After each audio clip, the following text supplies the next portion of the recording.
Hi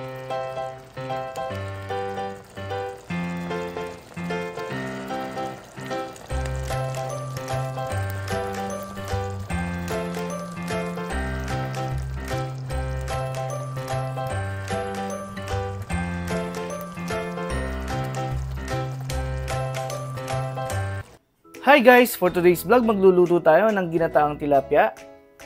Ang una natin gagawin, pipituhin muna natin yung tilapia. Ito siya guys. Kailangan mainit na yung mantika bago natin ilagay. Pinahiran ko lang yan ng asin and then ready to fry na. At syempre, nililisan na rin natin ng mabuti yan. Ipo-fry lang natin yan ng 8 minutes kada side in medium fire. After 8 minutes, babalik na rin lang natin yan.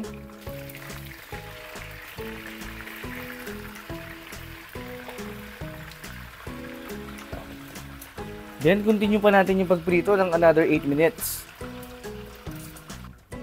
After 8 minutes, again, pwede na natin hanguin yan. Ayan guys, tama na yung pagkaprito. Itatabi na muna natin yan. And then, babawasan lang natin yung mantika bago tayo mag-isa. Kasi masyadong marami, guys. Yan.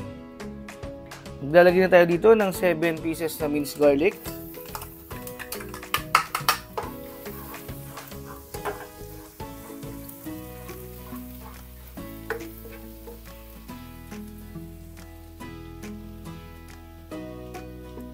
And then, 1 medium size na red onion.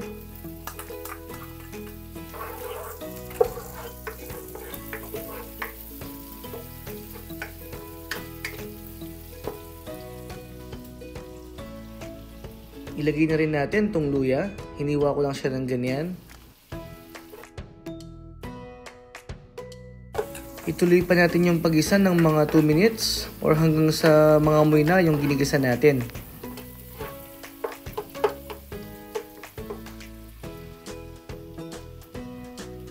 Kapag naaamoy mo na yung aroma ng ginigisa natin, maglalagay na tayo dito ng 1 pork cube.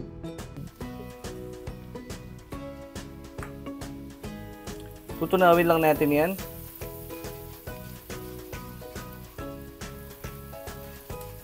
Grabe, ang bango niya guys. Wala pang gata to, no? Pero ang sarap na ng amoy niya.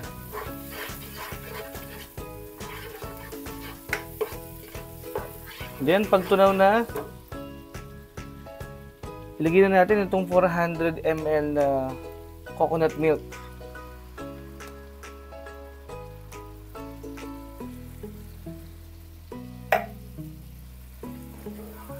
Haluin lang natin.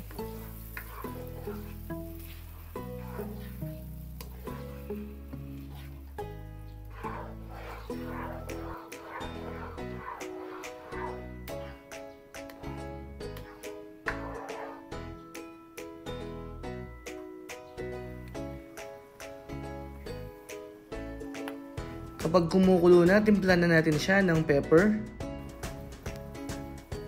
Tsaka mga 2 tablespoon na patis.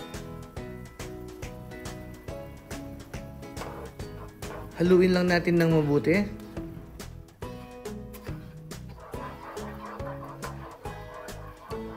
Tsaka natin tikman para may tama natin yung lasa.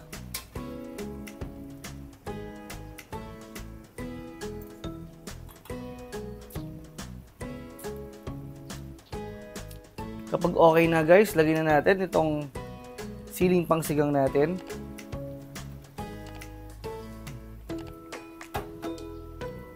Ilagay na rin natin yung pinirito natin tilapia kanina. At maglalagay na rin tayo ng dahon ng malunggay.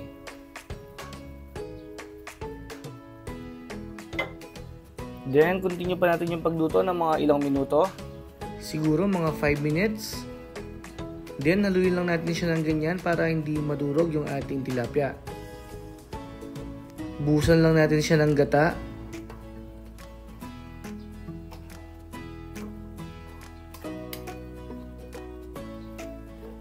After 5 minutes, maglalagay pa tayo ng siling na buyo. Ito guys, optional lang, no?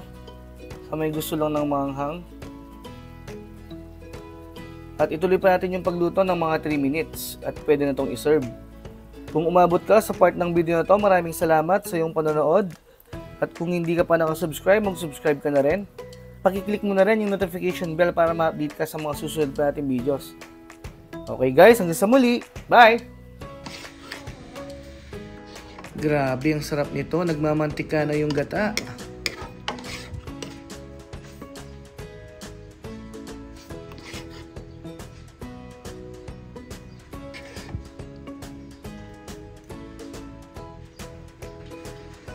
Normal.